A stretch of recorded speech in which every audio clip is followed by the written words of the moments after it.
A insônia é algo muito prevalente que traz consequências muito graves, tanto para a saúde física, para a saúde mental e para a nossa produtividade e alerta e bem-estar durante o dia. Como tratar a insônia? No vídeo de hoje eu vou explicar passo a passo como funciona o tratamento, como o médico pensa para direcionar o seu tratamento para a insônia.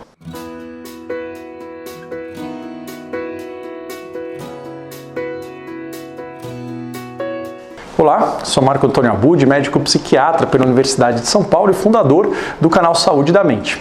Hoje eu vou falar o tratamento para insônia passo a passo. Vocês viram aqui que eu tenho aqui um fluxograma, né, para a gente seguir as setinhas, para vocês entenderem qual que é o raciocínio médico para tratar um quadro de insônia que aparece no consultório. Mas antes de começar, eu queria lembrar você que não é inscrito, que não é inscrita aqui no canal, de se inscrever e, se você já é inscrito, de ligar aqui o sininho de notificações para receber os avisos do nosso conteúdo. São 2 vezes por semana, vídeos novos, falando de vários temas relacionados à nossa saúde mental, à nossa saúde cerebral, para a gente conseguir superar quadros de depressão e ansiedade e conquistar um bem-estar mental, uma melhor qualidade de vida.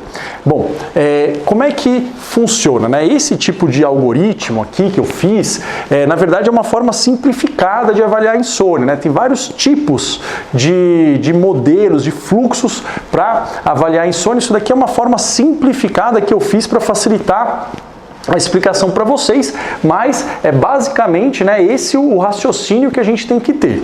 Então, qual que é o primeiro passo, né? O primeiro passo é a gente fazer o diagnóstico de insônia. Tem um vídeo que eu falo sobre o diagnóstico, vai estar aqui na descrição, né? A gente fala o diagnóstico de insônia e a gente estabeleceu os objetivos do tratamento, né? Em geral, o objetivo do tratamento vai ser melhorar, né? Melhorar a quantidade e qualidade do sono e melhorar o quê? O funcionamento durante o dia, né? Tanto na parte de atenção, quanto de humor, de irritabilidade, quanto a preocupação que a gente tem sobre o sono. Então, o primeiro passo que a gente tem que diferenciar aqui, se a insônia, né? A gente coloca que é uma insônia primária, né? Ou seja, a insônia, o problema está no sono em si, né? Ou se ela está associada, né? Eu não gosto de usar o termo secundária, mas se ela está associada, porque a gente não vai saber ao certo se tem a insônia primária e associada a uma condição médica ou psiquiátrica, né? Se tem alguma questão médica, né? Diabetes, problemas respiratórios, problemas cardíacos, quadros de dor, ou psiquiátrica, né? Um quadro depressivo ansioso. Então a gente tem que ver, a insônia primária ou ela é associada a um outro quadro. Se ela for primária, né? Uma insônia crônica primária, ou de repente uma insônia aguda também, o primeiro tratamento, e isso que a maioria das pessoas não sabe, né?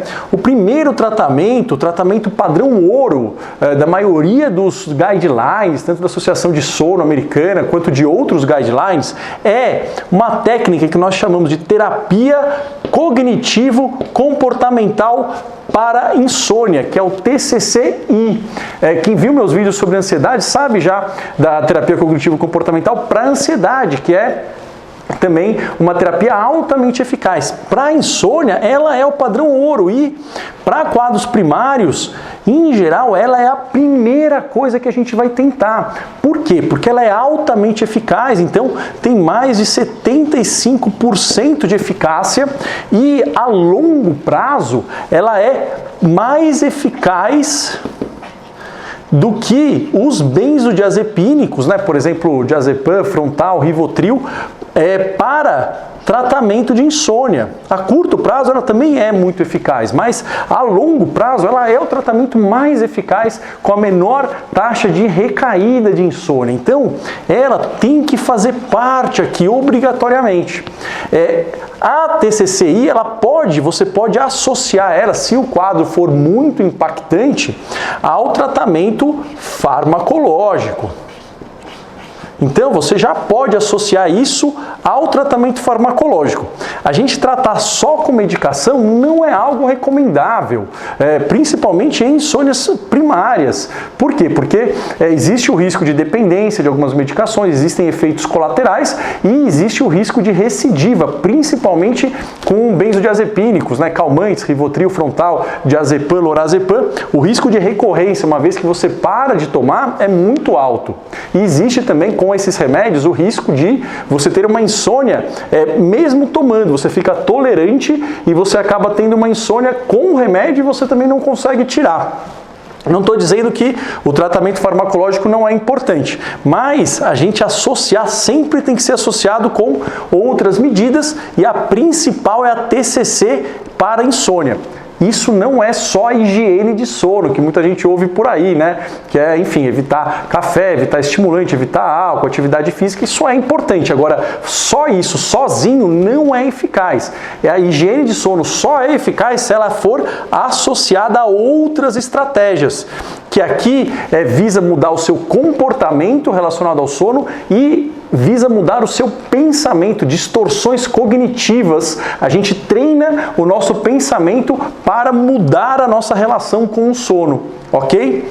E aí a gente pode associar ou a gente pode tentar isso, né? E aí caso isso não tenha, né, um resultado que a gente espera, aí a gente vai para a parte farmacológica. E como é que a gente trata? A gente pode tratar com benzodiazepínicos, que são os populares calmantes, com indutores do sono não benzodiazepínicos.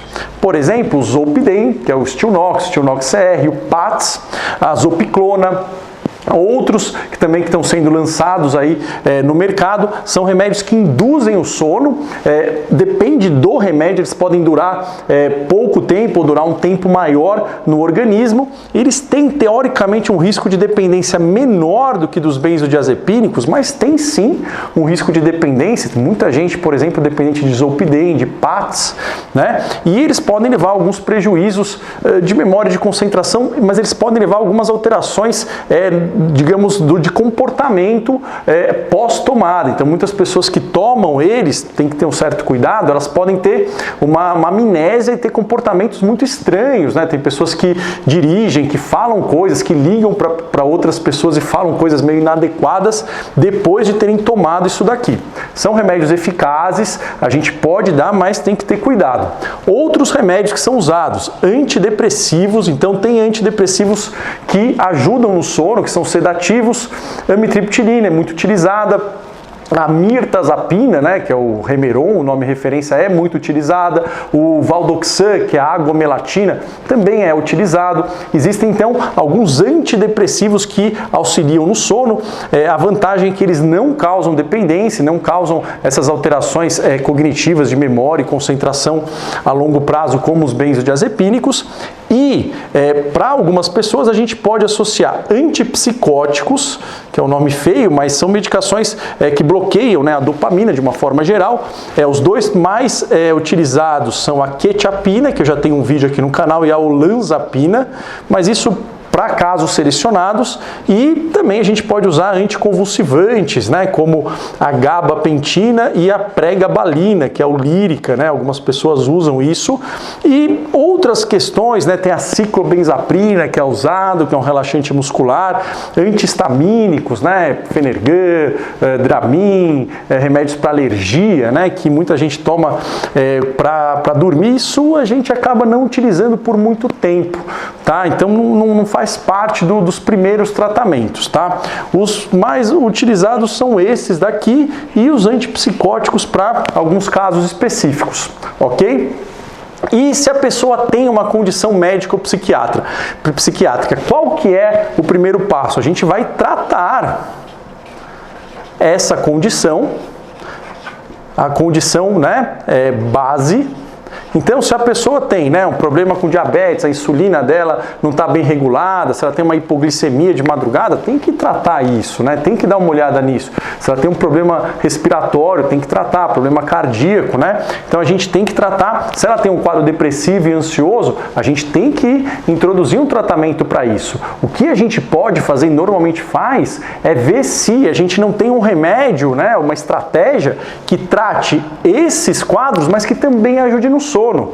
Um exemplo é um quadro depressivo com uma queixa importante de insônia. Claro que a gente tem que ver outros efeitos colaterais. A gente pode, por exemplo, introduzir um antidepressivo que ajude no sono também, né? Por exemplo, um quadro de ansiedade, às vezes a gente pode introduzir a quetiapina, que ela ajuda em doses baixas para quadros ansiosos. Então a gente tem que ver isso e pode ver se a gente consegue associar algo que possa tratar tudo. Só que obrigatoriamente, então aqui é um mais, né? Aqui eu coloquei um mais entre parênteses, que pode ser isso mais isso ou isso isolado. Aqui não, aqui obrigatoriamente é importante a gente fazer um treinamento não farmacológico para o sono. Por quê? Porque mesmo que tenha uma condição de base, com o tempo o cérebro nosso começa a ter, ele começa a ficar treinado para ter alguns pensamentos, alguns comportamentos, alguns hábitos relacionados ao sono que atrapalham. A gente precisa retreinar isso. Então a gente tem que associar isso daqui, com certeza. Então esse tipo de treinamento, e a TCCI, ela é o mais estudado, o mais eficaz, faz parte, né, de todo o algoritmo de tratamento. Ele é um padrão ouro para o tratamento para insônia. E a gente pode, né, caso seja necessário, associar também algum dessas medicações para o sono, ok? Espero que vocês tenham gostado do vídeo. Eu quis colocar de uma forma muito simples, né? Muito visual, como que é o passo a passo do tratamento. Obviamente, o tratamento ele tem que ser direcionado por um especialista, principalmente se envolver o tratamento farmacológico. Eu vou fazer vídeos agora falando especificamente sobre como é esse tipo de terapia, o TCCI, que é o padrão ouro para tratamento para insônia, pode ser tão ou até mais eficaz do que as medicações para dormir no tratamento da insônia, e isso exige, né, um treinamento de algumas técnicas específicas. Então eu vou falar nos próximos vídeos o que é isso, como que é feito, para quem que funciona, para quem que não funciona, como que é esse tipo de abordagem. Se você gostou do vídeo, deixa aqui o seu like e compartilhe esse vídeo com pessoas que você acha que podem se beneficiar com esse conhecimento. Eu vou ficando por aqui, nos vemos no nosso próximo vídeo. Até lá, tchau, tchau!